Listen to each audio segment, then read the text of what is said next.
The Utah Jazz opened the season with a stunning win of the Denver Nuggets over the Denver Nuggets, and they've closed the home season with an equally surprising win over the Denver Nuggets. We're talking about it next on POSTCAST. David Locke along with Ron Boone after the Utah Jazz defeat the Denver Nuggets by the final score of 118-114 tonight, or this afternoon, and the Jazz getting the win. Denver did start their regular five, played somewhat close to the sort of their rotation. They were missing a bunch of guys that might play in the playoffs a little bit for them. But really were pretty close.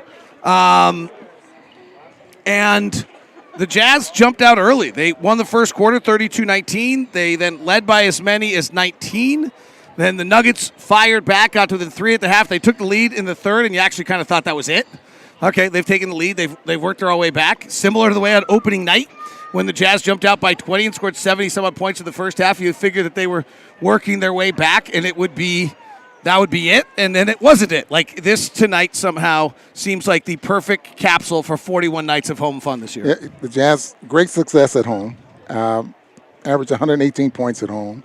And, as you mentioned, started off with the Denver Nuggets, had good success against them, and again tonight. Now, those starters probably played about 4 or 5 minutes less than the minutes that they played during the course of the season, but they have some important minutes. Guys playing 29 minutes, the important guys, the starters for the most part.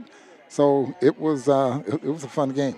The starter numbers tonight: Aaron Gordon is +1, Jokic is -5, Caldwell Pope's -1, and Jamal Murray's +1. So,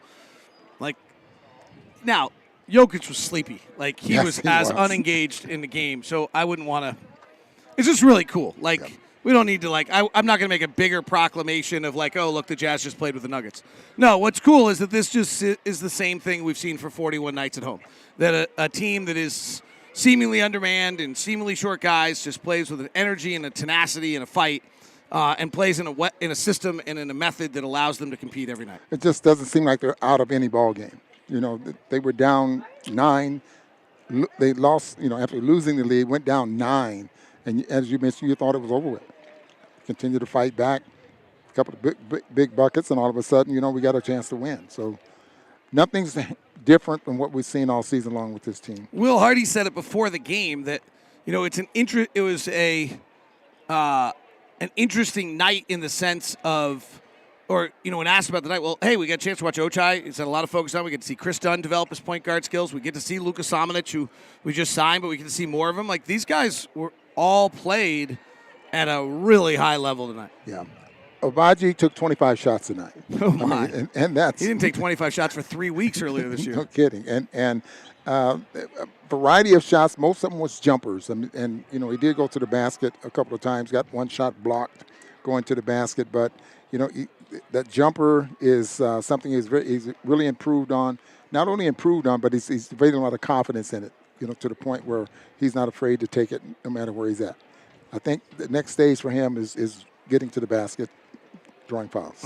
Late game, we just put the ball at the elbow and gave the ball and let him go to work. Yes. 3 straight plays. I think he converted on 2 of the 3, going up against Christian Braun, his college teammate.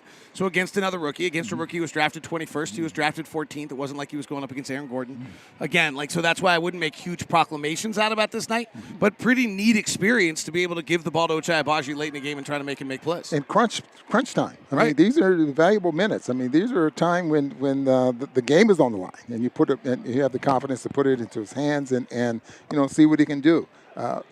Very impressed with the free throws. Sometimes you watch guys shoot free throws in pressure situations, and they're not that clean. Clean meaning a Joe Ingles type 3 years ago where he barely buckled the net. And that's what I saw while he was on the free throw line. We talked about this on postgame because Ron asked about it during the broadcast, so I want to bring this up again in regards to Kris Dunn. It's really fascinating. It's a great question by Ron. So what we're watching with Kris Dunn is right now he drives in the lane in control, and he takes this 3 to 7 foot floater. Traditionally, it's not a great shot. It's a shot that is made about 38% of the time. He's made an inordinate percentage this year, frankly. He's made 53% since he's with the Jazz. But maybe he can actually, it's not crazy. It was 65% for a while. Here's what's really interesting. This is a player who's changed.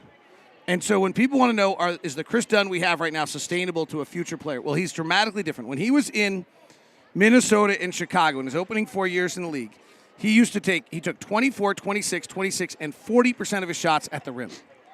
He took the 3 to 10 footer, 15%, 17%, 23%, and 19%. So never more than 22%.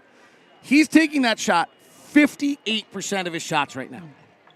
That's become his offensive game. He's only going to the rim 13% of the time, which you'd prefer he goes to the rim more. In his 14 games at the end of the year with Portland last year, this actually took place too. He took 41% of his shots. So this began last year. He did a little bit with Portland. He shot it fairly well in Portland. 40%'s okay. And then he did it clearly more in the G League this year. The other thing that's interesting is in the little time he's going to the rim now, 13% of his times, he's at 79%. We've seen that corkscrew layup. Yeah. He's 53% on the floater. If you go back to the early stage of his career, I know it's a lot of numbers, but it's important. He was only a 55% shooter at the rim. So he was forcing it at the rim. He was getting himself in trouble. He wasn't making a lot of them. Very similar to where Taylor is right now in his career. You've seen him now after being cut, being G-leagued, being out of the league really. Suddenly, okay, well, I'm going to adjust, and he plays under control, and with this little floater in the ring, it's a different player. And to me, that means there's a chance. And then he talked about us with postgame about, hey, well, then they started to come in after me, and they knew what I was going to do, so then I was kicking out and trusting my teammates. He ended up with 14 assists. Taylor Tucker, if he's on balance like Dunn, then his field goal percentage will go up as well. That's a great point. One of the reasons that Dunn is, I think now, is more successful now than what he was in some of the numbers you gave, the spacing on the floor is among us, especially against the Denver Nuggets. I mean, you got your center plays outside the three-point line. So he's able to be crafty enough, get into the paint, and have the confidence to take that little floater that he's so good at. The other thing is that, okay, now they're taking this away. What's next? What's open? I mean, that's the mentality of a point guard that makes your teammates better, off of whatever you're trying to do on the floor. Jazz get the win tonight by the score of 118 to 114 over Denver. The other guy who played really well tonight was Luka Samanic. He got the start. He played 30 minutes. He scored 23 points. Ron and I, if you were listening to our broadcast the other night, we commented that when he takes it, watch him in practice, his shooting stroke's fabulous. Ron and I were both sitting at practice. He took a shot in front of us. Both of us turned and looked at each other at the same time like, oh. That's going to be valuable. Oh. And then we watched him play, and it doesn't go in. Yeah. Tonight it went in. He went 3 for 6 with 3, but he also played slicing the basket. He had a beautiful drop step. He just showed a lot more versatility in 33 minutes. Yeah, 14 shots tonight, and as you just mentioned, 30 minutes and 33 seconds. The other one that was interesting, Jazz played a ton of zone tonight. When Jokic on the floor, and they seem to kind of understand it, but at the same time, I'd be curious to see the numbers. Like Denver did some really interesting things against the zone. It was as though the Jazz were like, okay, well, you're still taking the shots we want you to take, so it's okay. Yeah. We'll have to wait and see what the Lakers will do with the zone. We saw what Oklahoma City did with the zone, and I think it's going to be something to look at with teams flashing different guys into the paint and putting shooters in the corners.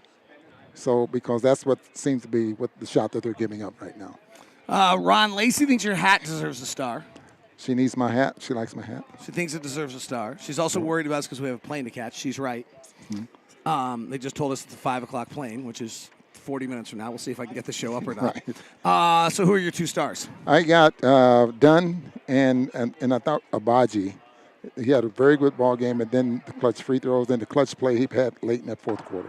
So Kris Dunn and Ochai Agbaji are your stars tonight. Jazz get the win. They wrap up the home season with another victory. We go to L.A. to close it out against a Laker team that I think will have stuff to play for, but who knows? Denver had sort of nothing to play for other than if they played Philadelphia in the finals. They lost home court advantage tonight to that.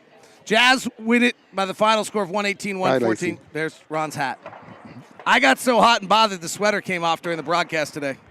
Have a great one. Thank you very much. Talk to you guys soon. We'll talk to you from L.A. one last final time, then we'll miss you.